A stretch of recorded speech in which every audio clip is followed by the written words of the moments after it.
let's get to the first email today. And the first email today comes to us from Michelle Donnelly. And Michelle Donnelly writes, saw Venom for the first time last night, and I was surprised at how full the theater was for a movie in its second weekend. I read that it came in at number 1 again, which was also surprising because I thought First Man would be number 1 for sure. Are you impressed with how well Venom is doing? All right, thanks a lot for the question, Michelle Donnelly.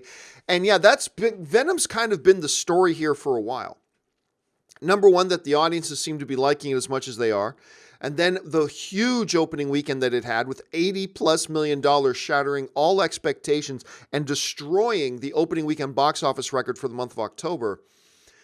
But the question was, how big of a drop will it take in week 2? Will it take like a 65% drop? Or would it be hover around the 50 to 55% drop? That's been the question. Now, I thought it was going to drop about 60%. And I like the film, but I thought it was going to drop around 60%. Well, Venom only took a 55% drop. It only took a 55% drop, and it came in at number 1 at the box office again. Some interesting numbers coming out of the box office weekend. So Venom takes number 1 with making another $35.7 million. You can see in red there that the drop was only 55.5%, much lower than a lot of us, including myself, anticipated. Coming in at number 2, A Star is Born, that only dropped 35%, which is great, making $28 million. The new film, of course, is First Man. Look, they were projecting around $15 to $20 million. It came in at that, but you know Universal's got to be disappointed. You know that a year ago, as they were putting the final touches on First Man, they were hoping this movie would bring in more than $16.5 million on its opening weekend. But that's what they were tracking it. That's what it ended up coming in at. Coming in at number 4 is the new Goosebumps film, Haunted Halloween, also making $16.2 million. Interesting note, the other film that opened up, coming in at number 7, only making $7.2 million, is the new Drew Goddard film, Bad Times at the El Royale. Now, if you guys remember last week, somebody mentioned how big is El Royale going to be, and I said, you know what? As much as I have liked the trailers for Bad Times at the El Royale, they're not trailers I felt that were going to appeal to a wider audience. And I had some serious concerns about how well Bad Times at the El Royale was going to be and how well it was going to do on the opening weekend box office. But I certainly thought it was going to do better than 7 million. I certainly thought it was going to do better 7 million.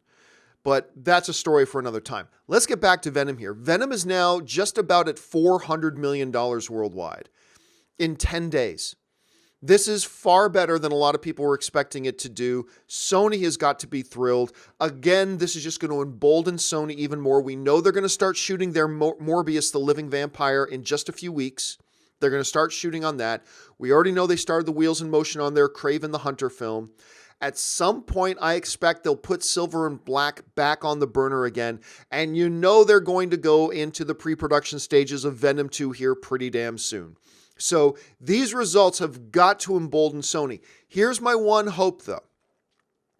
With Venom, we talked about this last week, but with Venom, Sony was sending a message that they learned a lot of lessons from The Amazing Spider-Man 2.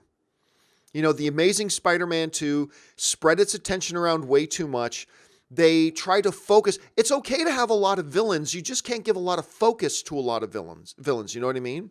You can have 8 villains in a film, but you got to be very selective, and you got to budget how much time and attention each of those are going to give. You can't give a lot to everybody.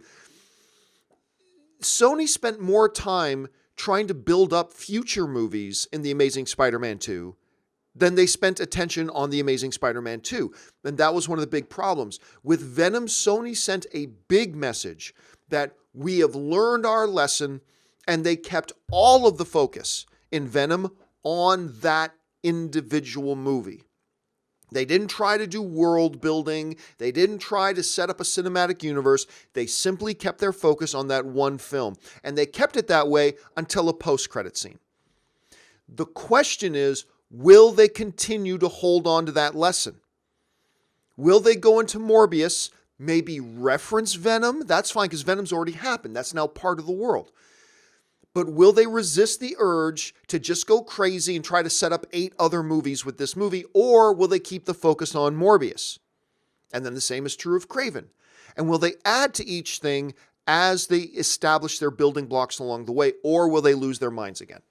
That's going to be the question we're going to have to wait and see. But again, as far as Venom goes, yeah, $35 million on its second weekend, taking number one at the box office again. It's a beautiful accomplishment. It's really unfortunate about First Man. It deserved better than $16 million. And I still have a chance to see El Royale. Of course, I took off this weekend. I didn't have a chance to see anything this weekend, so I don't know if it deserved better or not, but I'm hearing good things about it. All right, let's move on to the second email.